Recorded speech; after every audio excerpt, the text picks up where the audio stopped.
नमस्कार। आज के इस गहरे विश्लेषण में आपका स्वागत है। देखिए, सदियों से हम महाभारत को अच्छाई और बुराई की एक सीधी साधी कहानी के रूप में सुनते आए हैं, है ना? लेकिन आज हम एक आलोचनात्मक इतिहासकार की टोपी पहनने वाले हैं। सोचिए, क्या होगा अगर हम इस पूरी कहानी को पलट दें? क्या होगा अगर हम इन प्राचीन सत्ता के समीकरणों को विजेताओं की नज़रों से नहीं, बल्कि उनके नज़रिए से देखें जिन्हें हाशिए पर धकेल दिया गया था? तो चलिए, बिना किसी देरी के सीधे इस विषय में उतरते हैं। आनंद नीलकंठन की किताब अजया का ये कोट देखिए, जब देवता पक्ष चुनते हैं तो न्याय की मृत्यु हो जाती है। कितनी गहरी बात है। ये एक ही झटके में हमारी उस पारंपरिक सोच को चुनौती दे डालता है कि महाकाव्यों में सब कुछ बहुत नैतिक था। मतलब सोचने वाली बात है, अगर ईश्वरीय शक्तियां पहले से ही किसी एक का पक्ष ले रही हैं, तो वहां असली न्याय कैसे हो सकता है? आज के इस सफर में हम इन 5 मुख्य पहलुओं पर चर्चा करेंगे। पहला, धार्मिकता का मिथक। दूसरा, योग्यता बनाम सामाजिक पदानुक्रम। तीसरा, कैसे धर्म का इस्तेमाल अभिजात्य वर्ग के नियंत्रण के लिए हुआ। चौथा, कृष्ण और राजनीतिक हत्या का वो पहलू जिस पर कम बात होती है। और आखिर में एक मौन क्रांतिकारी की कहानी। तो शुरुआत करते हैं हमारे पहले खंड से, धार्मिकता का मिथक और इन नायकों के पीछे का असली सच। एक इतिहासकार के तौर पर जब हम इन ग्रंथों का विश्लेषण करते हैं तो एक बात बिल्कुल साफ हो जाती है। इतिहास हमेशा जीतने वाले लिखते हैं। इसे हम आख्यान का वर्चस्व या नैरेटिव सुप्रीमेसी कहते हैं।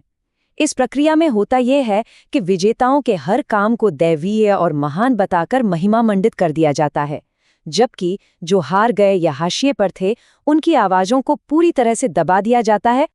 अब यहाँ जो सबसे दिलचस्प बात है वो ये स्पष्ट अंतर है। पारंपरिक रूप से हमें बताया जाता है कि पांडवों के पास दैवीय समर्थन था, इसलिए वो जो भी करे सब सही है।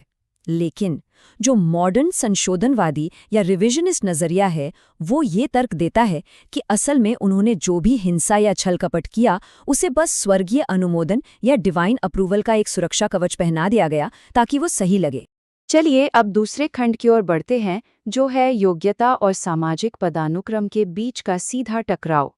जब हम कर्ण और एकलव्य जैसे किरदारों को करीब से देखते हैं तो एक बहुत ही कड़वी सच्चाई सामने आती है। इन्हें इसलिए पीछे नहीं रखा गया क्योंकि इनमें टैलेंट की कमी थी, बिल्कुल नहीं। इन्हें व्यवस्थित तरीके से सिर्फ इसलिए रोका गया क्योंकि इनका जन्म किसी कुलीन या ऊंचे परिवार में नहीं हुआ था। ये उस कठोर सामाजिक पदानुक्रम को दिखाता है जहां जन्म को हमेशा योग्यता से ऊपर रखा गया। पारंपरिक नैतिकता के लेबल अक्सर इनकी इस जटिल सच्चाई को छिपा देते हैं। और इसका सबसे बड़ा उदाहरण है गुरु द्रोणाचार्य का एकलव्य से उसका अंगूठा मांगना। इसे अक्सर एक महान गुरुदक्षिणा के रूप में पेश किया जाता है ना? लेकिन आधुनिक विश्लेषण इसे एक बहुत ही सोची समझी राजनीतिक चाल मानते हैं। असल में ये अर्जुन के वर्चस्व को बचाने और उस समय की वैदिक जाति व्यवस्था को कायम रखने का एक तरीका था। एक हाशिए के समुदाय की युवक का शाही राजकुमारों से बेहतर होना उस पूरे एलीट सिस्टम के लिए एक बहुत बड़ा खतरा माना गया था। अब आते हैं तीसरे खंड पर, अभिजात्य वर्ग के सामाजिक नियंत्रण के एक हथियार के रूप में धर्म। आपने धर्म शब्द बहुत बार सुना होगा, लेकिन संशोधनवादी नजरिए से धर्म कोई एक यूनिवर्सल नैतिक सच्चाई नहीं है, बल्कि ये एक ऐसा आइडिया है जिसे कुलीन वर्गों ने अपनी सत्ता बचाने, समाज पर कंट्रोल रखने और असमानता को सही ठहराने के लिए गढ़ा था। होता यह है कि जब भी कोई स्थापित व्यवस्था को चुनौती देता है तो ये संस्थाएं उस प्रतिरोध पर आसानी से अनैतिक या अधर्मी का लेबल लगा देती हैं ताकि उनका नियंत्रण बना रहे। और ये बात बहुत ही शानदार तरीके से दर्शाती है कि धर्म का असली खेल क्या था।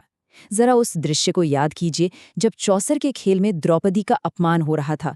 वहां बैठे महाकाव्य के महान बुजुर्गों की वो खामोशी, वो उनके स्थापित आदर्शों के गहरे पाखंड को उजागर करती है। न्याय वहां अंधा नहीं था, न्याय बहुत ही सिलेक्टिव था। वो सिर्फ उनके लिए काम करता था जिनका सम्मान उस एलीट सिस्टम के लिए मायने रखता था। यहाँ से हम प्रवेश करते हैं हमारे चौथे और शायद सबसे विवादास्पद खंड में, कृष्ण और राजनीतिक हत्या, दैवत्व की राजनीति। क्या आप जानते हैं कि ग्रंथों के अनुसार बाद में कृष्ण ने एकलव्य की जान ली थी? लेकिन क्यों? इसे जरा समझिए। अंगूठा कटने के बावजूद एकलव्य ने हार नहीं मानी। उसने अपनी बाकी उंगलियों से बेजोड़ तीरंदाजी सीख ली थी और वो निषादों का राजा बन गया था। सबसे बड़ी बात, उसने सत्ता विरोधी जरासंध के साथ राजनीतिक गठबंधन कर लिया था। आधुनिक विश्लेषण कृष्ण के इस कदम को एक प्री प्लान राजनीतिक हत्या के रूप में देखते हैं, ताकि अर्जुन के सामने कोई खतरा न रहे और कुरु यादव वर्चस्व सुरक्षित रहे। यहीं पर देवत्व की दो बिल्कुल अलग अलग तस्वीरें हमारे सामने आती हैं। पारंपरिक कथाएं कहती हैं कि कृष्ण का हर कदम ब्रह्मांडीय संतुलन बनाए रखने के लिए था, लेकिन संशोधनवादी दृष्टिकोण इसे एक शुद्ध राजनीतिक व्यवहारिकता मानता है। इस नजरिए से कृष्ण एक ऐसे चतुर रणनीतिकार नजर आते हैं जिन्होंने एलीट सिस्टम के दबदबे को बनाए रखने के लिए अपने प्रतिद्वंदियों को खत्म किया, जहां परिणामों को नैतिकता से ज्यादा अहमियत दी गई। हमारा 5वां और अंतिम खंड, मौन क्रांतिकारी और एकलव्य की असली विरासत। तो यहाँ सबसे अहम सवाल ये उठता है, क्या एकलव्य सिर्फ एक बेचारा दुखद शिकार था, या फिर वो उस व्यवस्था के लिए एक बहुत बड़ा राजनीतिक खतरा था? अगर हम उस पुराने नैरेटिव से बाहर आएं कि वो सिर्फ एक आज्ञाकारी पराजित शिष्य था, तो हमें एक बिल्कुल अलग इंसान नजर आता है। वो उस स्थापित कुरु व्यवस्था के लिए एक बहुत बड़ा थ्रेट बन चुका था। एकलव्य का सफर अंगूठा कटने पर खत्म नहीं हुआ था, बल्कि वहां से उसका प्रतिरोध शुरू हुआ। उसने अपने जीवन को फिर से खड़ा किया, अपनी तर्जनी और मध्यमा उंगली से तीर चलाना सीखा। वो एक राजा बना और उसने उन शक्तियों के खिलाफ मोर्चा खोला जिन्होंने उसे किनारे किया था। उसका ये सफर उस क्रूर सिस्टम के खिलाफ एक बहुत बड़ा नैतिक विरोध था, जो इंसान के टैलेंट से ज्यादा उसके जन्म को तवज्जो देता था। और यही वजह है कि आज के दौर में एकलव्य दलित, आदिवासी और बहुजन समाज के प्रतिरोध का एक बहुत ही मजबूत प्रतीक बन चुका है।